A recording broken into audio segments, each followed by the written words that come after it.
Bangkok, you either love it or you hate it, and I absolutely love Bangkok. It's my favourite city in the whole world, and I'm going to show you why.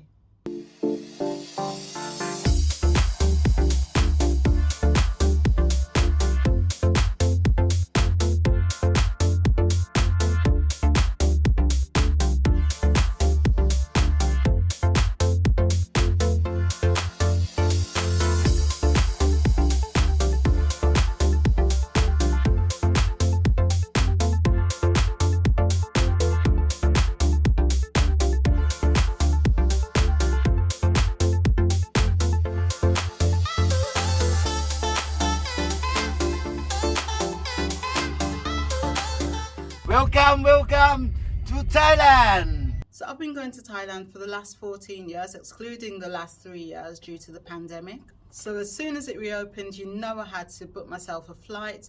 And this time I'm actually traveling with my friend Clara, who's Colombian. Come say hi to YouTube. Hello people. Where are you from? I'm from Colombia. Okay, you having a good time in Thailand? Very nice. I enjoy it a lot. It's your first time, isn't it? My first time, yeah. So Thank you so much for being here. actually on this trip I'm here to do a 4-day course in scalp micropigmentation, and she actually wanted to do a course in reflexology. We thought we'd travel together, enjoy Thailand and gain our qualifications at the same time. So she was really excited for this trip. I was excited to show her around the places that I know in Bangkok. So both of our courses were 4 full intense days, and we managed to meet up every evening and on the weekend so we could enjoy and explore Thailand together. So we arrived on a Friday afternoon. As soon as you land in Bangkok, one of the first things you'll notice are the smells, the amazing aromas of all the street food. Thai street food is some of the best food I've ever eaten in my life. There are lots of intoxicating smells, it's noisy, it's loud, there are people everywhere, there are shops everywhere, there are street vendors everywhere. So over the years, prices I would say have gone up slightly in Bangkok, but it's still possible to get a rice and curry dish for about 100 baht, which is like £2.30. It can be dirty, it can be really cheap, but at the same time, you've got the high end of Bangkok as well. So I'm going to be showing you some high-end places that we visited and some not so high-end places. Thailand isn't only about everything being cheap. There are definitely high-end places here. Not everybody here is poor. That's a popular misconception. So I'm going to show you a few of the high-end places that we visited.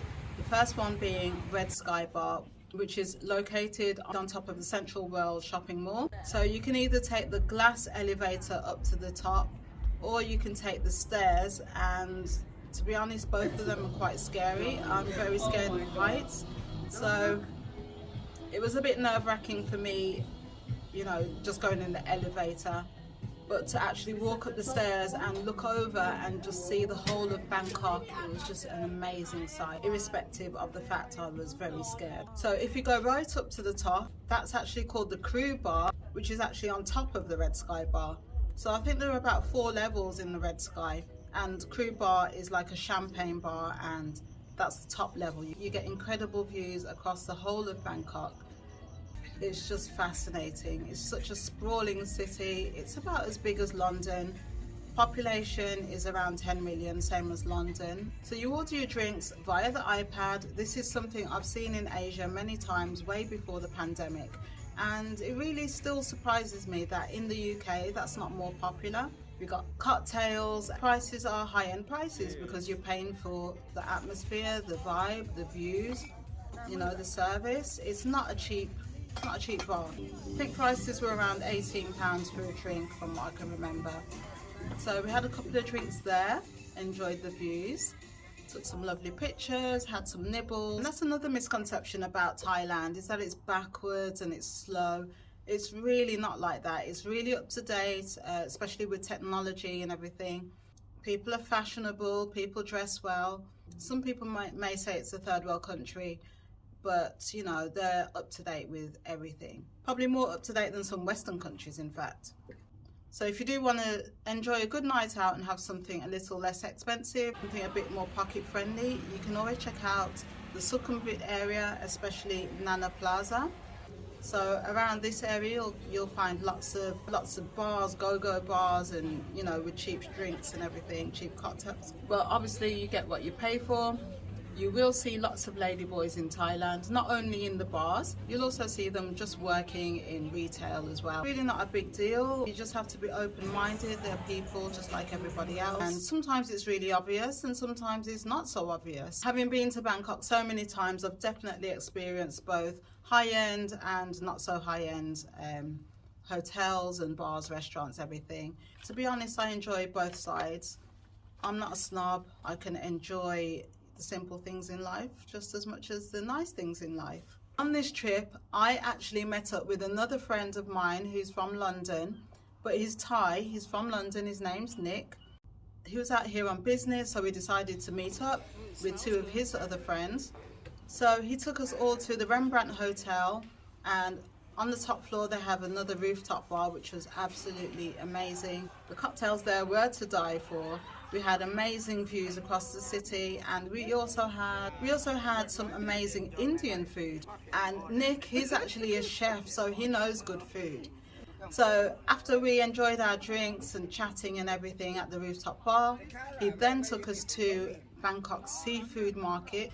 We went there about midnight and we just had a feast. The food was so tasty, so delicious. We just couldn't get enough of it, and he treated us so well as always. He's so accommodating, and that's generally the nature of Thai people. The food that we had there that night is some of the best food I've ever had in my life. Thai food in general is probably the best food I've had in my life. I just absolutely love the flavors. Another thing you might want to do when you come to Bangkok is have a suit custom made. This is Paul's Fashion here in Bangkok. It's actually located inside the Amari Watergate Hotel. And this is exactly where I had my husband's suit made. I knew this before coming out to Bangkok, so I actually packed one of my husband's suits, which I wanted to have copied for his birthday. So I picked out a black cashmere wool and a blue and black marble lining, satin lining for his suit. And that ran me about £200. It was about 8,000 baht, which is close to £200. The craftsmanship was on point. The suit is really nice. He really loved it when I gave it to him for his birthday. I'd definitely recommend Paul's Fashion, located in Amari Watergate Hotel. So we're staying at the Amari Watergate Hotel, which is one of my favorite hotels in Bangkok. It's a 5-star luxury hotel. It has, you know, the swimming pool, the bar. Just entering the restaurant for breakfast, and it's overlooking the hotel lobby. Very spacious restaurant, lots of seating. Omelette station.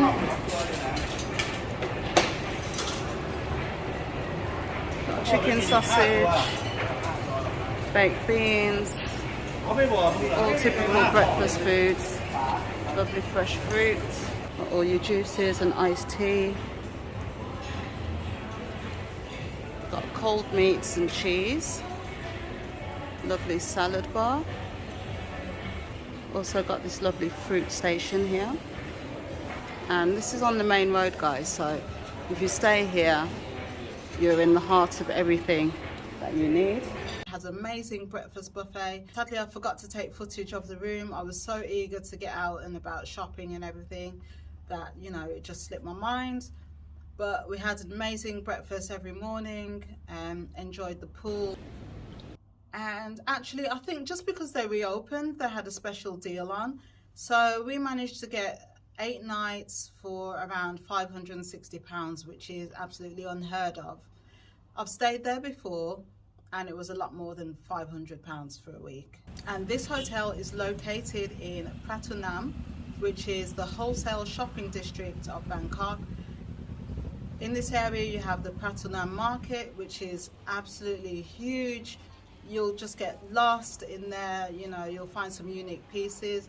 You'll also see lots of obviously fake designer goods there. If you know how to shop for good clothes, you can definitely find quality pieces in the market, as well as at Platinum Fashion Mall. which is my absolute favourite shopping mall. If you want a nice, comfortable, air-conditioned shopping experience, I definitely recommend Platinum Fashion Mall, which is across the road from Soy 19. So I'm inside one of the shopping malls, and as you can see,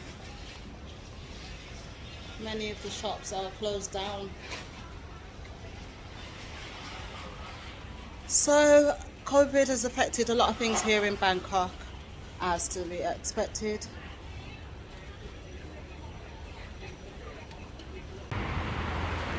There's literally only one stall here when it used to be packed full of shops. Completely dead. That street used to have loads of shops as well. As you can see, there's no more night market here. Platinum Fashion Mall has 6 floors of shopping heaven. It's mostly for the ladies. They probably have 1 floor for men and 1 floor for kids, but it's shoes, dresses, bags, everything you could ever want as a woman is in Platinum Fashion Mall. You can buy things wholesale, that means 3 pieces and up, or you can buy, you know, just one-off items. And the prices are still reasonable. So for a good quality piece of clothing, I would say a price point of about 300 to 400 baht is the starting price point for good quality clothing. If you just want cheap and cheerful clothing, you can get things for even 100 baht. You can get a whole dress for 100 baht. I'm not saying the quality is going to be quite there, but you know, even if you just spend 300-400, you can definitely get something comparable to Zara, for example. Other parts of Bangkok obviously have high-end designer shopping if that's what you want, but for me, when I'm traveling, I like to check out local boutiques, local fashions. I'm not interested in high-end designer pieces because it's just the same everywhere you go in the world. I'm not really interested in that. I want to see the local fashions, local designers. I don't want to see the same old things that we have in England. I'm so bored of chain stores and same old shops, same old brands. I want to see something different when I'm traveling, and that's why I absolutely love shopping in Asia. So on a Saturday, I decided I'd take Clara down to Pattaya, and we went to Jomtien, the Jomtien beach area. We had a lovely, lovely meal at a restaurant called ETE restaurant. We had a red curry, a green curry, and it was perfectly cooked. You know, you just can't fault the food in Thailand. It's just amazing. I've never had a bad meal in Thailand. So after we had lunch, we went to the beach, took a few pictures, and then I decided I'll take her to Walking Street, because I've been to Walking Street many times before. It's been lively, lots of bars, cheap bars, lots of strip clubs and all that. You know, that kind of stuff. We took a tuk-tuk to Walking Street, and then we realized this place is actually really dead. It's nothing like it used to be. I can only think it's because they're only recently opened for tourism again. So, you know, maybe it's just taken a while for tourists to get there, but it was absolutely dead. The girls were standing around looking for customers, nobody was coming. It was just really, really bad. A lot of the clubs that are along that strip had actually closed down. So it was just really sad to see so many places had closed down due to the pandemic and people were not making a living. So yeah, hopefully, fingers crossed, tourism picks up in Thailand again. So on the Sunday, we decided to go over to Grand Palace because Clara obviously had never been there before. I'd been there a couple of times before. So when you come to Bangkok, you should definitely take a riverboat, especially if you want to go to the old town. We got on at Pratunam Pier. This is a great way to enjoy the river and avoid the crazy traffic. Along the way, you will see some poorer parts of the city. Please don't come for me in the comments. I said what I said. Every city has slums. It is what it is. The Grand Palace is in the old part of the city. The buildings around here have beautiful architecture and tons of history, so it's a must if it's your first time in Bangkok. As I was walking along, I noticed a man had put a hammock underneath his truck, which I thought was very funny. Obviously, we had to dress conservatively. I got a little bit of footage inside the palace.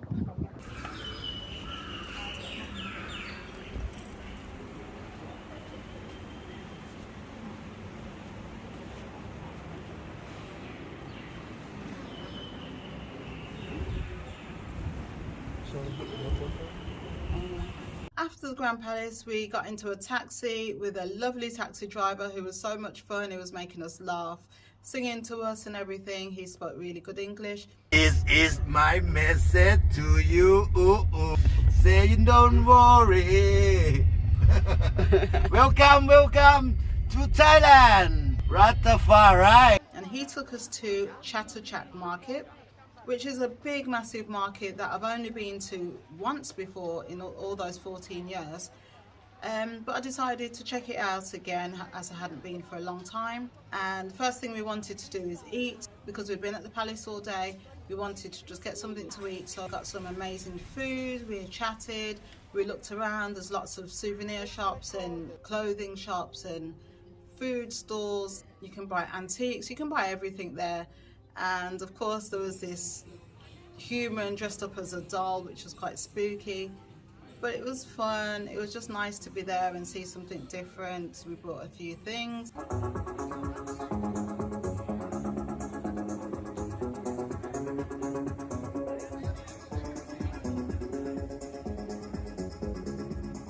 Overall, I'd say Bangkok has changed a little bit. The markets that I used to go to were no longer there, which was quite sad to see. Many shops were just closing earlier, not staying open until the time that they said they would. It's just not what I was used to.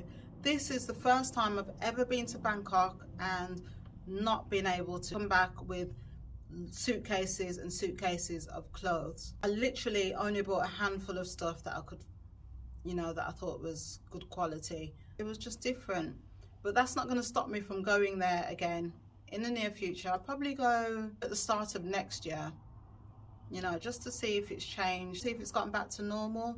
I went to a new market called Jod Fairs. That was really nice. We had some great food there, had drinks, and did a little bit of shopping as always, watched the live entertainment. There's so much to see and do in Bangkok. There's lots of history, lots of culture, lots of shopping, lots of fine dining and rooftop bars. So it's up to you. Obviously the nearest beach is about an hour and a half, 2 hours away. So it's not a beach holiday, but it's definitely a city, vibrant, fun holiday. And if you love to shop like me, you'll definitely love Bangkok. So guys, thanks for watching, and I hope you got some value out of this video. If you do enjoy these videos, then please like, share and subscribe, and I'll catch you in the next one. Bye guys.